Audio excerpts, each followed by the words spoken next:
The comparison microscope was first invented by Sir Galvin Goddard, who was a U.S. Army colonel who was working with the Bureau of Forensic Ballistics in New York. And Philip O. Grabel developed the comparison microscope for the identification of fire bullets and cartridge uses under the guidance of Galvin Goddard. So the comparison microscope can be used for the examination of physical evidence, provided that it should have some unique morphological characteristics. So in general, the comparison microscope is used for the analysis of forensic ballistic for comparison of fire bullets and cartridge cases. René Forget is usually given credit for the discovery of fusing powder to develop fingerprints. Fingerprint powder is a very fine powder which is designed to adhere to the traces of oil, sweat, and other materials left behind by the friction skin on the fingers, palm, and feet. When fingerprint powder is applied with care, it can be used to develop flatter prints. In other words, it makes the print visible so that forensic technician can record them and use them in a criminal investigation. Alphonse Bertillon was a French police officer and biometric researcher who applied the anthropological technique of anthropometry to law enforcement, creating an identification system based on physical measurements. Anthropometry was the first scientific system used by police to identify criminals. Before that time, criminals could only be identified by name or photograph. The breathalyzer. It was developed by Sir Robert Frank Borkenstein in 1958. Borkenstein coupled a potmeter with a reaction between the alcohol in a subject's breath and potassium dichromate.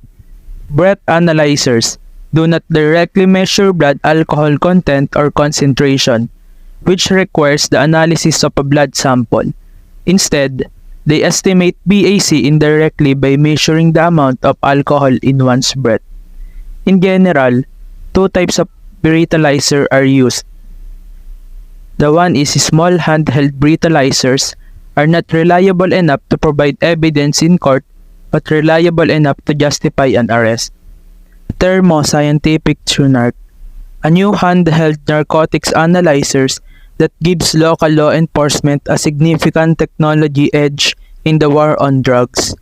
TruNarc can replace more subjective presumptive field tests used by law enforcement for decades. The core technology behind TruNarc is Raman spectroscopy. Effectively puts a powerful laboratory analyzer in the hands of a local law enforcement, providing more accurate and reliable field testing that expedites prosecution. TruNarc dramatically reduces the time and expense associated with drug-related arrests. Once a substance is analyzed, results are automatically captured for reporting and evidence, streamlining the path to prosecution and virtually eliminating time-consuming paperwork. Results are automatically date-stamped and stored for future prosecution.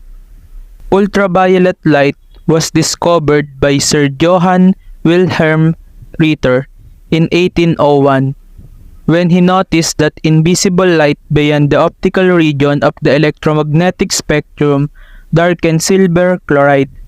The region just beyond the optical violet region produced the most darkening and hence was eventually christened ultraviolet. The ultraviolet, or also known as UV light, allows investigators and forensic researchers to examine clues and recover evidence that could not have been previously detected.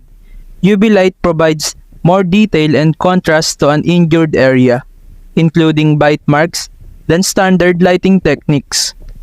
Spectrometer. William Hyde Wollaston improved upon Newton's model. William Hyde Wollaston's spectrometer included a lens that focused the sun's spectrum on a screen. The goal of any optical spectrometer is to measure the interaction, absorption, reflection, scattering of electromagnetic radiation with a sample or the emission of fluorescence, phosphorescence, electroluminescence of electromagnetic radiation from a sample. A spectrometer is a scientific instrument used to separate and measure spectral components of a physical phenomenon. A spectrometer is a broad term often used to describe instruments that measure a continuous variable of a phenomenon where the spectral components are somehow mixed. Quasial light guide. It is designed to aid the investigator in the visualization and photography of impression evidence on all reflective surfaces, such as glass, polished metal, and plastics, varnish wood, and glossy paper, using standard photographic equipment and techniques. This device is non-destructive to any evidence tested. It is a first step in the examination of evidence which will not compromise further testing procedures.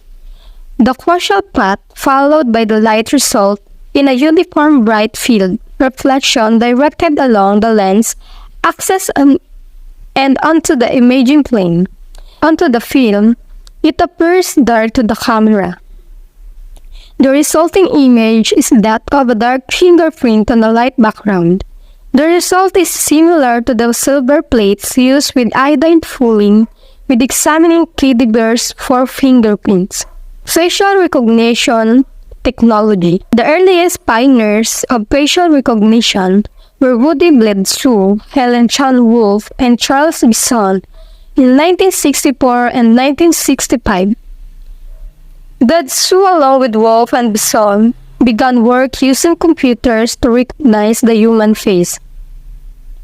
The facial recognition is the process of identifying or verifying a person's identity using their face. It captures, analyzes, and compares patterns based on the person's facial details. The face detection process is an essential step in detecting and locating human faces in images and videos. It used for biometric security system, use facial recognition to uniquely identify individuals during user onboarding or logins, as well as threatening user authentication activity. Mobile and personal devices also commonly use face analyzer technology for device security. Remote area flight link.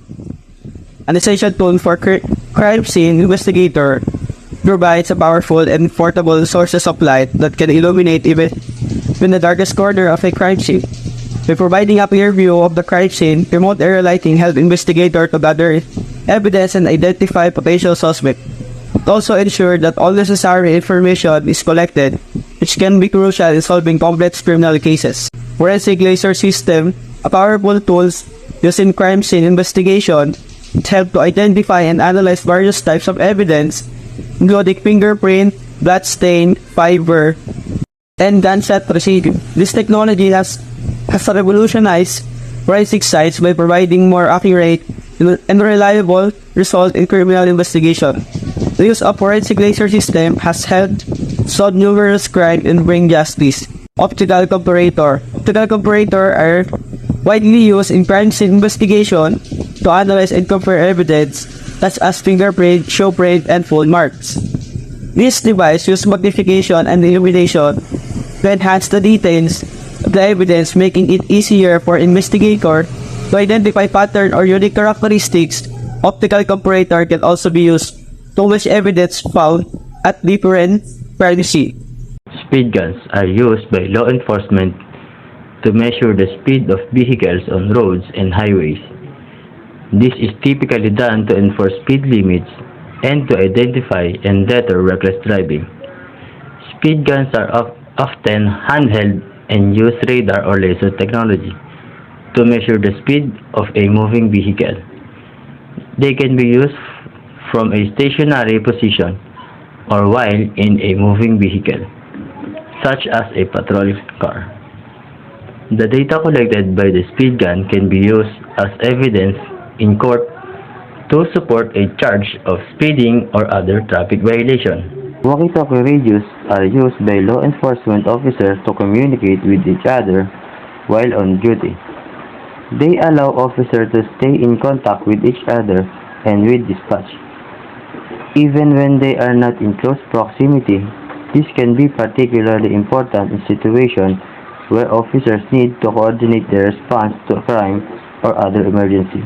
Driver license readers are used by law enforcement to quickly and accurately identify individuals during traffic stops or other encounters with the public.